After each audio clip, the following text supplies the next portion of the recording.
Welcome to Tea Time with Talent Acquisition, the podcast aimed at fostering knowledge and sharing stories within the vibrant talent acquisition community.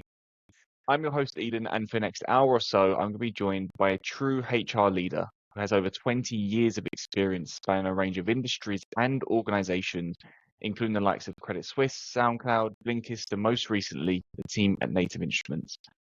Throughout his career, he's honed a broad set of skills in areas from organizational psychology, people management, change management, coaching, new ways of working, you name it. He's probably got some experience somewhere along the lines. From our conversation, it's clear he's got a wealth of insights to uncover from his journey. In this episode, we're going to delve into the current state of HR and talent management, while also looking ahead to the future. We'll explore bold, forward-thinking approaches, one that might initially seem rather radical, but could actually be the breakthrough our industry needs to continue its process of involvement. So when you're ready, grab your favorite tea or coffee if you prefer, and join me in welcoming today's guest, fractional HR leader and coach, Aleks Sibilia. So thank you so much for joining. Thank you. That was a very nice introduction to Wright, because you have such a broad and interesting career, and there's so many nuances that kind of make up who you are, and you've seen so much and done so much. And like I said, genuinely, I'm so excited to kind of peel back this idea that you have in kind of where we are from your perspective. But before we get into it, I am curious, because where you've seen so many different things, from your perspective, what do you think makes a high-performing talent acquisition team? That's a very interesting question. And I'm sure that, different people would answer in different ways, but I'll just answer it in my ways. I think what makes a high-performing TA team is to understand who your client is, and the client I'm talking internally. Who are you recruiting for? What's their business?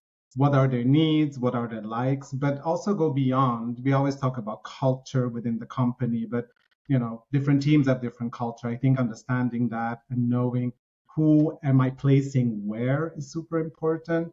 Yeah. But then also the other side, understanding what are the needs of the candidates. And often I think teams look just at the needs of the company and of the hiring manager. I think the high performing teams are the ones that see both sides. And this sounds fairly easy, right? But makes that match. And I think that's actually the high performing part. And the Champions League of recruiting people that actually understand both sides and understand the nuances of it and can match those. There's also, in that essence as well, not being afraid to stop a process. If you get the feeling actually it's not working out, and by saying, look, it's not the right position for you or for us or for whatever reason, and stopping it sooner than later than just letting it drag out and hope for the best. I think kind of teams go through that process of realizing actually we don't need to have a pipeline of 20 candidates. We could just find two, and out of those two, that's the two we need to bring on.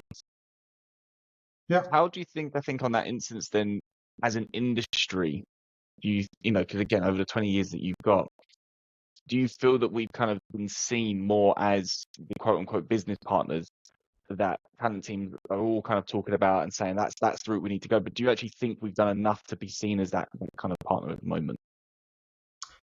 I'm gonna go a bit radical here, and sometimes when I talk to my friends, I say HR is dead, and obviously I'm just exaggerating a little bit.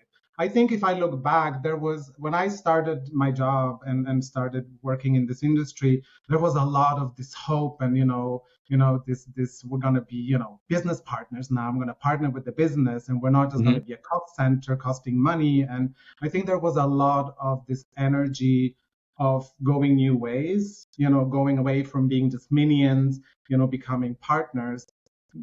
I had for a while, I had the hope that actually we're going in the right direction. I kind of have the feeling we're going backwards again. What I hear often, and obviously this is just my personal experience, what people want, what management teams want, what leaders want, they want minions, right? We know the business, we know what we want, you just go and execute. And just apart from my own opinion, looking at that behavior, it shows that we haven't become partners, because that's not what we're seen at. And then there's a question why this is the way it is. I think there's different probably explanations to that. One is have we really understood the business and have we understood our role in that? But also has the counterpart understood that we can actually do different things? And it's really interesting if you look at the whole COVID epidemic, very interesting to me. HR were the heroes, right? Because we were running after everyone. We were clearing things, policies, making sure everybody was fine because nobody wanted to touch that, right? And it's something that I often see. The hot potatoes, no one wants to touch. So we're going to give them to HR. We solve them with HR, not HR solve them. That's often what I hear. If it's not a hot potato, then we did it, right? So I think from seeing what happens really in everyday life, I don't think we've managed or not managed to that extent that I hoped we should be. And seeing that we're both still mostly, in administration of things, very much into old structures, we do the same things we did 20 years ago. I know a lot of people would say, no, it's not true. We use a lot of technology, but interviewing has not changed much. We still do Excel sheets. We don't use the data. We have some clever tools that give us the data, but let's be honest, I've never seen where, a management team said, oh, wow, our retention is low. This is our 10-point program. What they say is to go and fix it. And if you don't fix it, then it's your problem. And then it's about numbers. Then the whole recruiting we said, are we partners? We're often confronted with metrics that we need to reach that don't actually, don't empower us to be partners, but, to have, a fast hiring process. And the faster you hire and the faster you place someone, the better you are a recruiter. And I would just say this is not true. I would actually go the other way. I'd rather have my people invest more time in a good match that I mentioned before than to match someone or some person with the role just to comply with the numbers. But we have managers that want to do fast. We also have candidates, senior candidates who just want to be placed somewhere, that don't take the diligence to actually understand the job, the culture, and see if it's a fit for them. And that we both know is just a super high cost, right? Bad hiring has a very high cost. Also something nobody really talks about it. We all know about it. I like to use those numbers and say, if you hire the wrong person, this is going to cost us probably half a yearly salary of them. And people say, nah, that's, where do you get this from? I said, I didn't invent it. There's a lot of science around it. So we can be partners even in cost savings, but I don't think we've often seen that. Only then when, things go down the drain, then we're asked to minimize salaries or do layoffs. That's the easiest way to save money in a company. Often it's layoffs. That's when HR comes in again. But you see, it's often those kind of negative ways and not the positive, being proactive, looking forward. And I think there's companies and there's people in HR that actually do a really good job in that. But we're talking about the majority. And if we talk about the majority, again, I'm going to be radical in saying HR is that, but not because it's that, but I think we just need to rethink how we do things.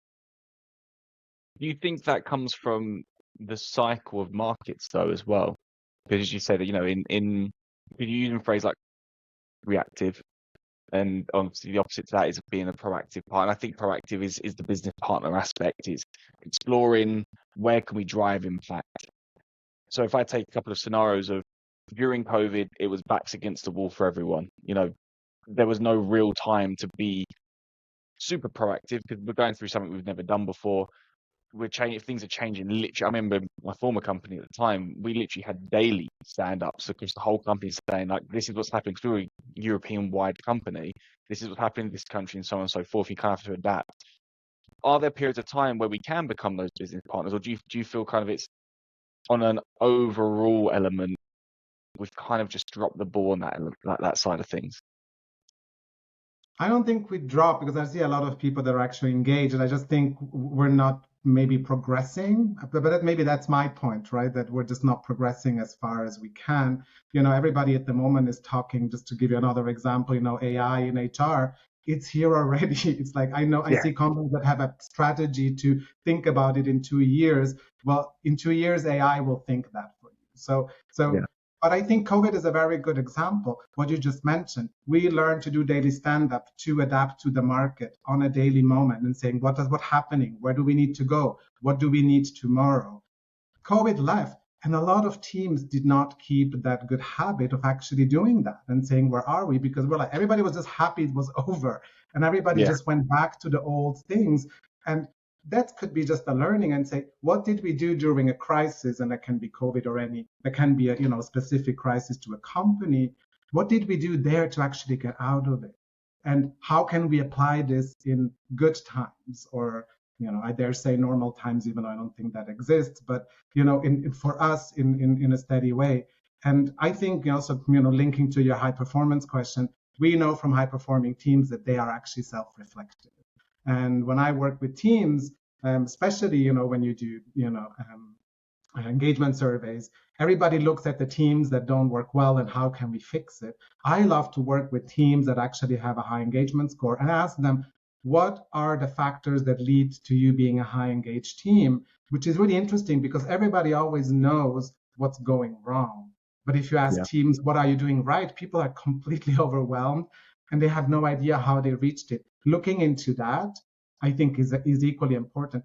That's a small example. We're still looking at the negative. We know that looking at deficits is not helpful. We should look at the success factors. Yet we do the same in hiring as well. We always ask them, what was your biggest failure? Me personally, I don't care about your failures. I want to know that you know what success means and how to re-go there.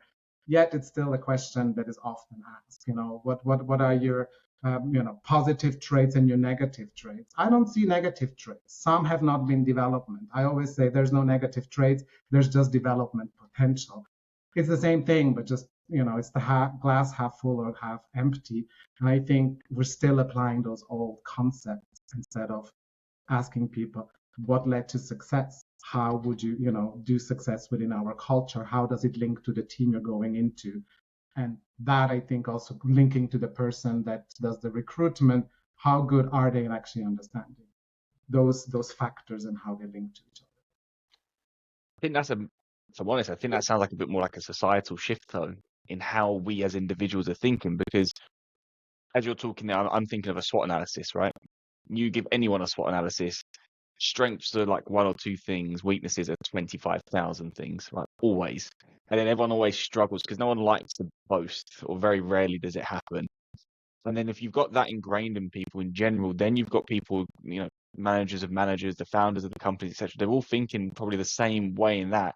And in that, there's no kind of real radical shift in that process on the individual level, then feeding it into how the company's culture is created, and that feeds into the hiring process and the recruitment, et cetera, et cetera. It's always like this snowball effect. So my next question really then is, do we even have the right people in place in HR, in talent acquisition in the first place? Are we looking at the right set of skills for what the future role or future department will look like for us? I will bluntly say no, but just because, me a little bit, because I also like to provoke the thought process.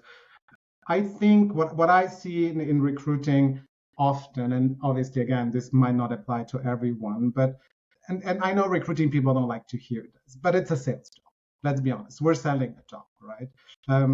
And that's part of the role. And I think people that know and want to sell something well, they actually have those qualities I mentioned before. They understand what is the product, and this is a job or a role in this case. Who is the user? I like to use, I worked in tech and product for many years, so I will use, product language. Who's the user, and what's the manual to it, and do we have clarity on it? Because it's like a household appliance. If you don't know how to use it, it's nice to have it. But I think understanding that. But coming back to your question, what I see is often people that are just focused on this aspect. But if we think that we need to understand the culture of a team, we need to understand the needs of a manager or a leader, but also the need of a candidate and how those match. How is the dynamic in a team? How's the dynamic in an organization? I think it goes well beyond the sales aspect. And I often see people that lack exactly those qualities. Also, if you see who does, first assessment or screenings, it's very interesting. I've been in many hiring processes myself, and I don't want to be demeaning to anyone in a junior position. Obviously, we all need to learn. But it's interesting that the first assessment, which I think is super important to understand the nuances, for example, in a CV, are often given to the people with the least experience.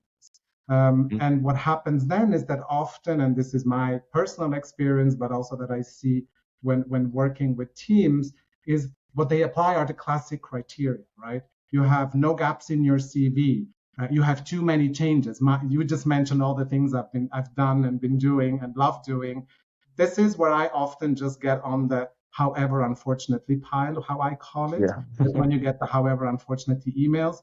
And interestingly, I read the job description. I'm like, but they want all of these skills and they want all of these experiences across levels, industries, which I might have. But what happens often is too many changes equal difficult person. I don't know how many times I've heard this also in person, by the way. So I think I'm not the easiest person probably to have as an employee. But this is the assumption that people make. Too many changes, somebody is not sustainable. But this is exactly what I meant before. What's the market like? What could have led to it? And experienced people in recruiting, especially in Berlin, for those people that know the Berlin market, we've gone through so many layoffs in the last 2-3 years. Small companies, large companies. I went through 3 layoffs myself. As an HR leader, but also, being part of being made redundant. It's just a reality. But yet, what I hear sometimes as feedback is like, we're afraid that you're not going to be, lasting long enough, even though some of it most probably is also the market share.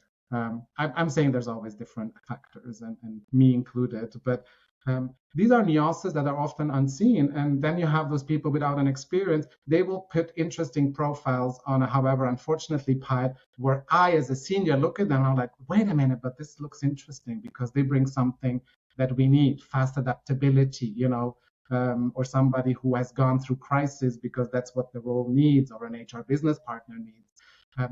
But yet we're still applying the same criteria. And what comes out of the funnel in the end in the shortlist are all these people that comply with these old, nice, classic categories. Nice person, steady progression, movement, but not too much.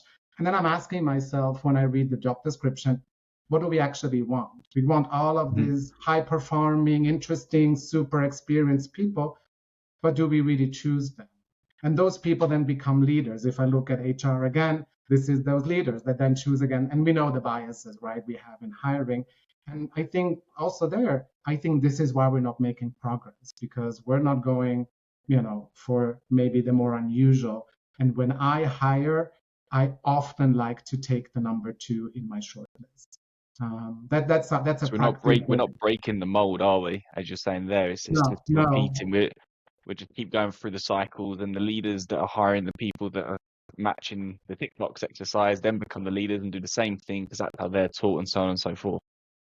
We're cookie cutters molding the same cookie cutting devices that we've done. Again, I'm exaggerating, obviously, but that's why I feel we're not improving, or we're not innovating. And everybody speaks about innovation in HR in general, innovation in TA. Yet let's just take the last 10 years. I haven't seen that innovation. We still use the same talent recruiting systems, the same lists. We talked about, using Excel. I love using Excel, but we're not using the data. We're not using the technology. And first and foremost, I think we're missing the point of hiring, which is a two-way street. It's still a lot of one-sided power games. That's how I see it. As a company, I'm still in the power game. I recruit. I make a decision to give you money. I make a decision if you're good enough or not. And, because we talked about, the however unfortunately emails, what I love most is when they say, oh, by the way, this time around not, but please keep checking our website for new jobs. I'm like, why don't you keep checking if I would fit one of your jobs? And that alone, just a very simple thing, shows that there is a power imbalance. And people, I don't think, understand that.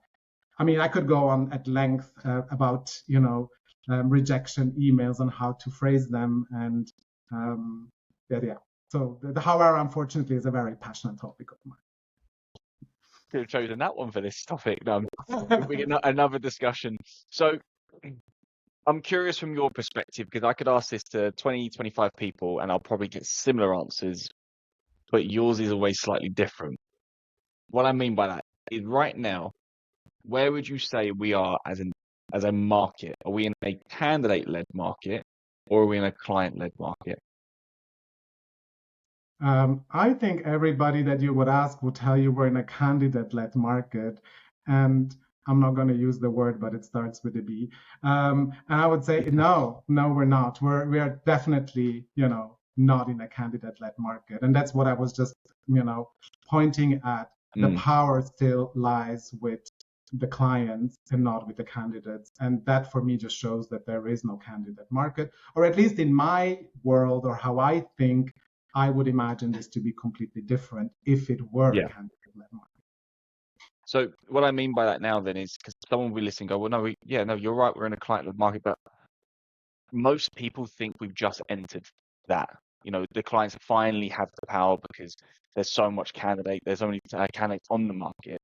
So correct if I'm wrong, your perception is that we've always sat in kind of like this world of, as you say, a one-sided element. Is that right?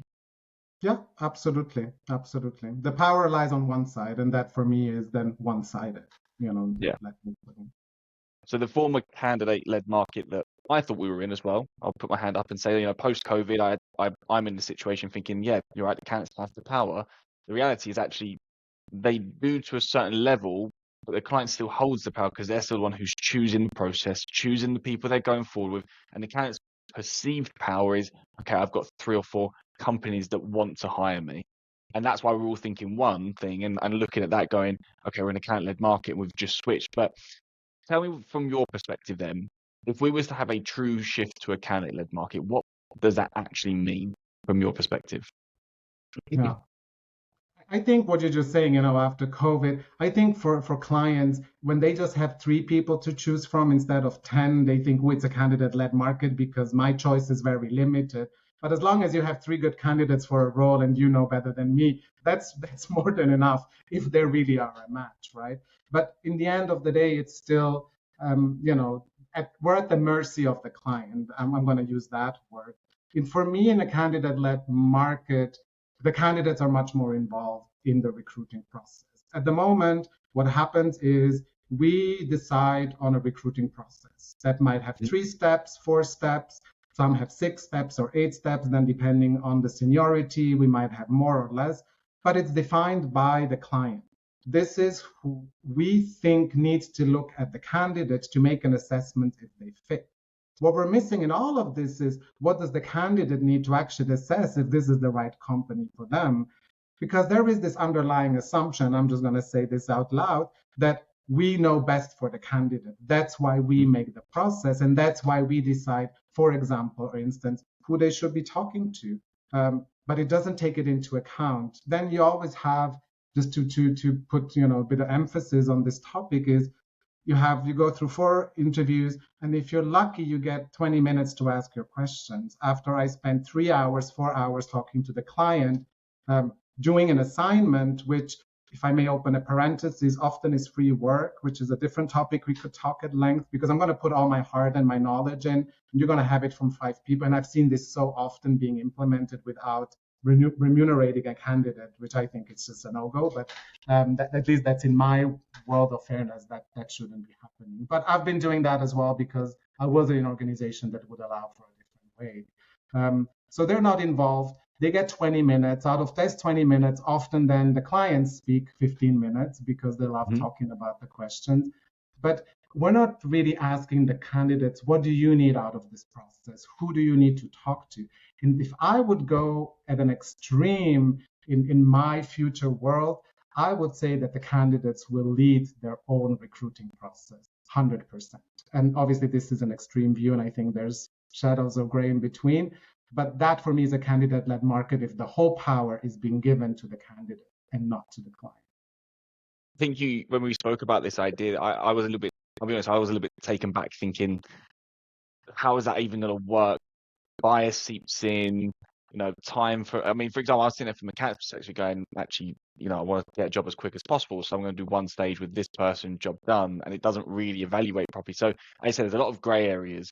So we're talking a hypothetical scenario right now because you haven't had the chance to implement it yet. If someone who's listening has, then absolutely please reach out to us, because I'll be more than happy to kind of understand that. But we're now going to enter the world of the what ifs, shall we say, with the idea of, hopefully, yourself, myself, and the listeners are going to be sitting there going, actually, we could try that on something and just see how it goes. And like I said at the beginning, this could be the shift that goes. So you use the phrase co-creation in the process, because we were kind of bouncing ideas off around this and what it could actually look like. So from your perspective, say someone gave you the opportunity to do this, right? What could it actually look like from kind of a actual standpoint going for a process? I love pilots. So let's not just go for a full implementation of this. To be honest, and as you just mentioned, I haven't had the chance to go into detail in a project, but obviously, if I were to work with a client, I would first of all understand what is your philosophy, and understand to also to have this mind shift. I mean, there's people just want ready-made solutions. This one is something that is a hypothesis and a theory in my head, but shifting the idea to what if we gave power to the candidates? What does that mean in terms of our culture? If you are in a very hierarchical company, that might be very difficult to implement. If you're more on a self-organization, I think this could be happening. And I think self-organization is a good word because they do parts of that already. They give the power down and they do all of it. I'm not saying that we should actually omit any recruiters in this process. In contrary, I think it should change. Their role should change. They shouldn't be, I call them minions, filling in, ATS systems and Excel sheets, whatever. I think they should become recruiting partners. A lot of people are called out there like that, but for me, a partner would mean to actually sit down and understand, more like a coach with the candidate, and say, we know what we want. We need to understand what you want. Co-creation for me means, if you go to an extreme and you have a senior person, I think, seniority is a topic also we talked about, is my fantasies with a senior person, that comes in as an HR business partner. Just to give you an example, I would expect an HR business partner to be able to create their own recruiting process and say, tell me who you need to talk to, tell me how you want to show your work. That can be an assessment, that can be a presentation, and just come back with a plan to us, and we'll make it happen for you. Obviously, co-creation means we could also say, hey, two interviews need be, because obviously, we want you to meet your manager, which I would expect from an HR business partner to want that interview too. I think there's going to be a lot of match, actually. I think people with this idea, when I present it, they think, oh my God, they're just going to ask, talk to one person and then we need to hire them. We haven't solved the question of who makes the final decision, right? This is just about the process for now, but you could still have something in between. It's a spectrum, right? Going from you design it yourself and you are the only decision maker. This is super crass. I know that most companies would probably not want to go there, but that's the extreme of my idea. And then there's anything in between, right? And I think I also spoke about seniority. I think this is maybe more feasible for senior people, but I don't see the reason why we cannot sit down with a junior, also in terms of a learning aspect, and say, hey, these are two things you need to, we have co-creation. Let me guide you through with a few questions on how you could find the right people to talk to. If they don't make the process, they'll learn something for the next process with the next company. They'll learn competence. You see, this is where my learning and organizational development background also comes in. Make everything a learning experience. Give people feedback in this whole process. And if I think that a recruiter would ask me and say, how do you want to co-create a process? I'm like, okay, this company has thought about my needs as well. That alone, I think, and then I'm going to bring in another keyword, employer branding, from an employer branding standpoint. That's the company I want to work for. We know money makes things. We know benefit makes a big difference. But I think the more and more, and also if you look at generations, they want different things than just money and benefits. They want early sabbaticals. We know that. But being involved is a major point. And this is a way to impact is one of the biggest things. Like, we want to have impact in the role. And I think if you're saying co-creation, if you can impact how you're getting hired, that it sets a precedence of what it should be like once you're there.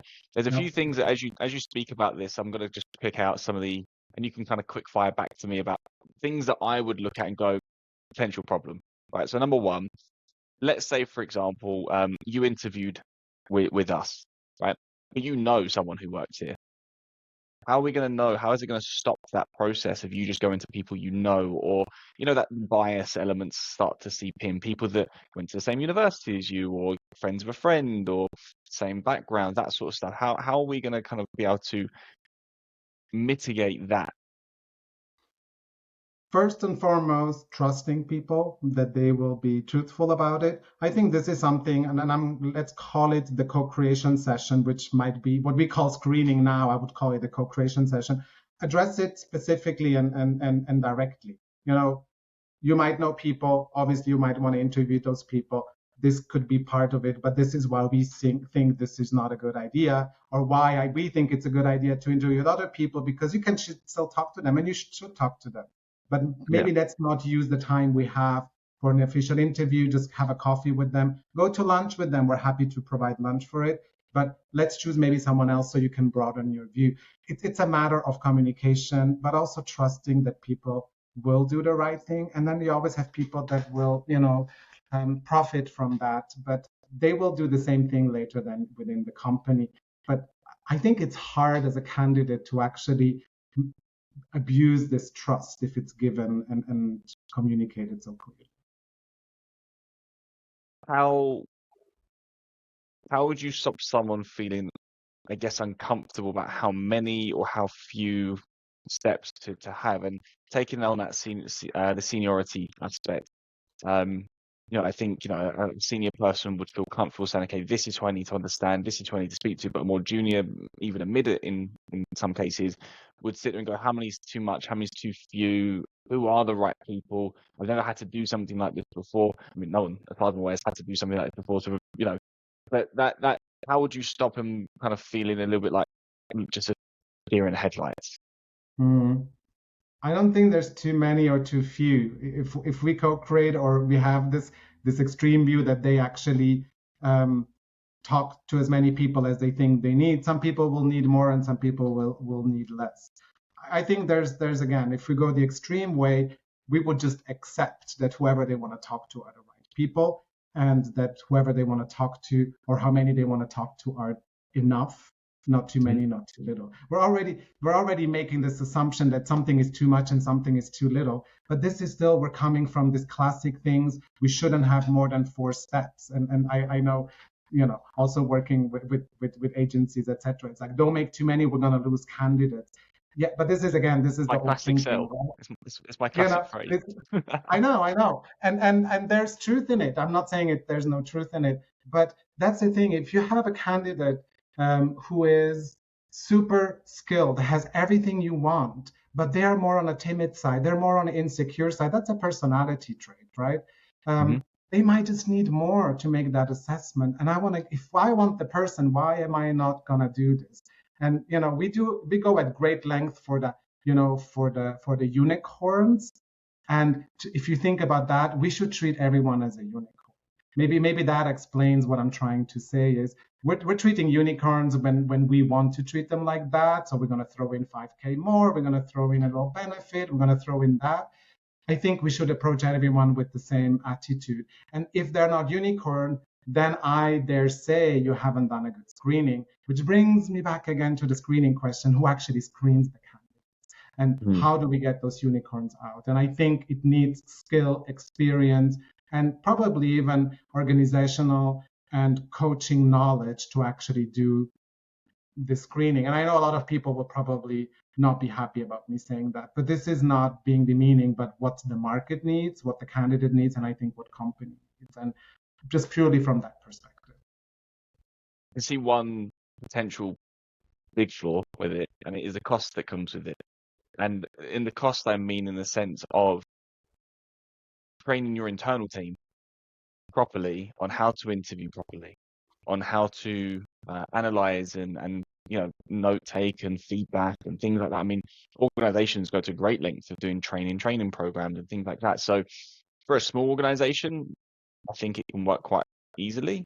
But the larger you go, and say, for example, I went to pluck out some completely random mid-level engineer in a completely different part of the company because I want to see how they are handling progression, for example, right? Hypothetical. Then that person also then needs to be trained, but they need to be trained correctly.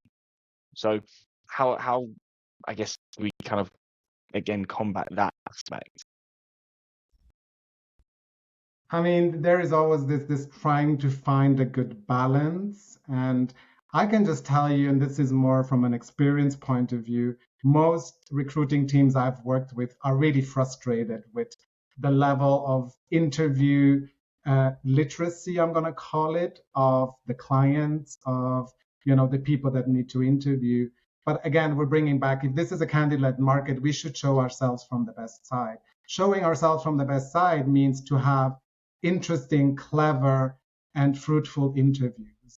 And this is just not done with a 3-slide PowerPoint that we throw at people, once a year.